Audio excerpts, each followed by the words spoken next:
ওয়ারি বটেশ্বর নামটা শুনলে মনে হতে পারে সাধারণ দুটো গ্রামের নাম, তাই না?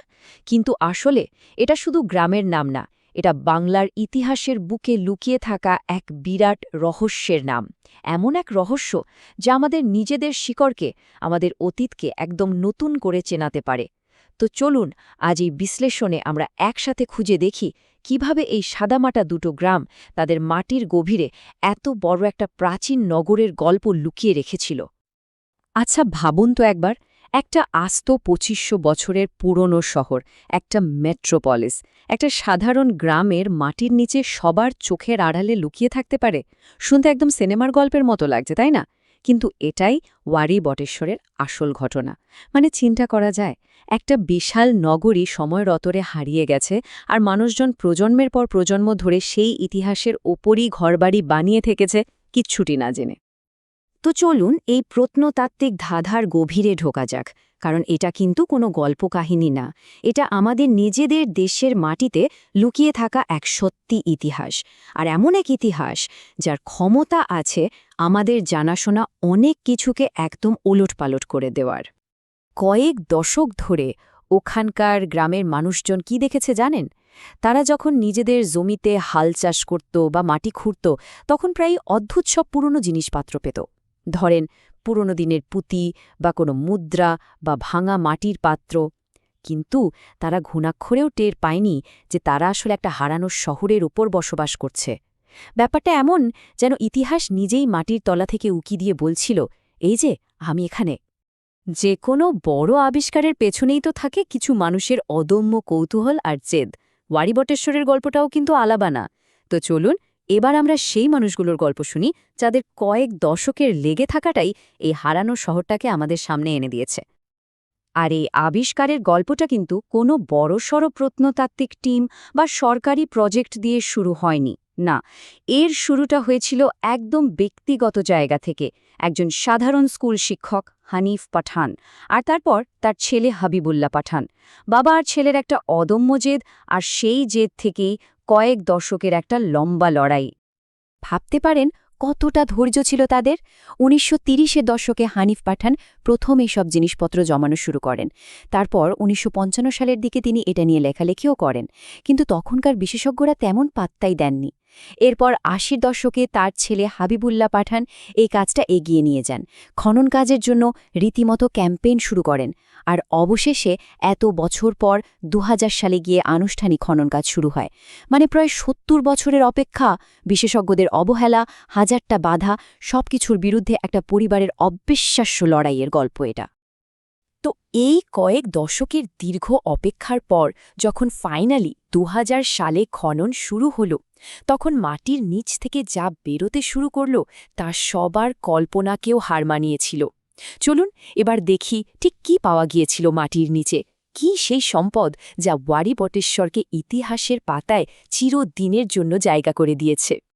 প্রথমেই যে জিনিসটা সবাইকে একেবারে চমকে দিয়েছিল সেটা হলো এই নগরীর বয়স। কার্বন ডেটিং করে জানা গেল এটা প্রায় ২৫০০ বছরের পুরনো। মানে খ্রিস্টপূর্ব ৪৫০ অব্দের দিকে এর গোড়াপত্তন হয়েছিল। ভাবা যায়। কি পাওয়া গেল? ছাপাঙ্কিত রূপোর মুদ্রা, যেগুলো উপমহাদেশের সবচেয়ে পুরনো মুদ্রাগুলোর মধ্যে পড়ে।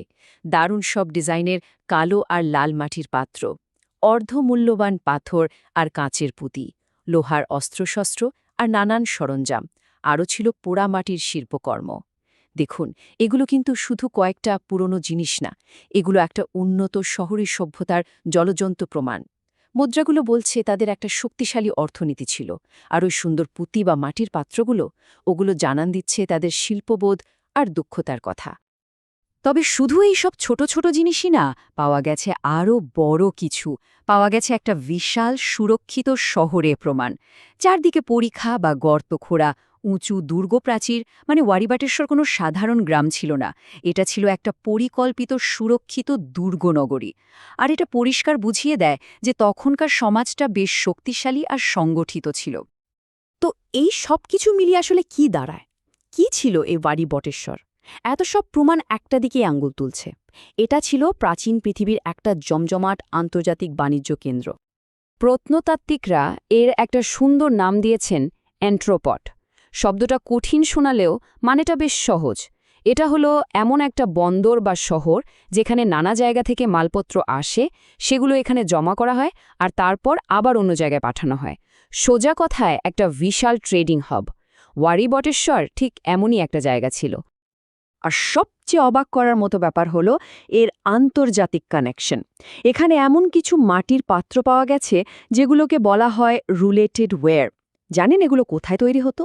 হাজার হাজার মাইল দূরে ভূমধ্যসাগরীয় অঞ্চলে, মানে রোমান সাম্রাজ্যে।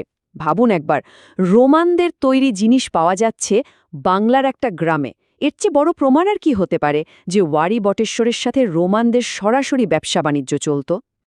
শুধু তাই না, এখানে যে সুন্দর সুন্দর পুঁতিগুলো পাওয়া গেছে সেগুলো যে পাথর বা কাঁচ দিয়ে তৈরি, তার কাঁচামালও কিন্তু আমাদের এই অঞ্চলে মেলে না। তার মানেটা একদম পরিষ্কার, ওয়ারি বটেশ্বর একা একা থাকা কোনো গ্রাম ছিল না। এটা ছিল প্রাচীন পৃথিবীর বিশাল যে বাণিজ্য রুট, তারই একটা খুব গুরুত্বপূর্ণ অংশ। তো এই সব কিছুর আসল মানেটা কি? কেন এই ওয়ারি বটেশ্বরের আবিষ্কারটা এতটা গুরুত্বপূর্ণ? কারণটা খুব সহজ কিন্তু বিরাট গুরুত্বপূর্ণ। এই একটা আবিষ্কার আমাদের বাংলার, এমনকি পুরো উপমহাদেশের ইতিহাস নিয়ে যা যা ধারণা ছিল সেটাকে একদম নাড়িয়ে দিয়েছে। আর এখানেই আসল চমকটা।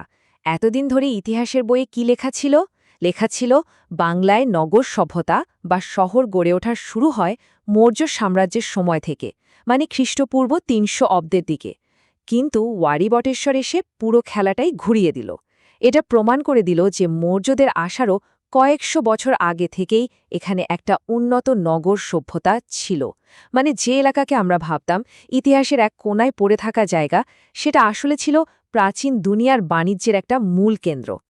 সোজা কথায় এই একটা আবিষ্কার বাংলার ইতিহাসের টাইম লাইনটাকেই কয়েকশো বছর পিছিয়ে দিয়েছে।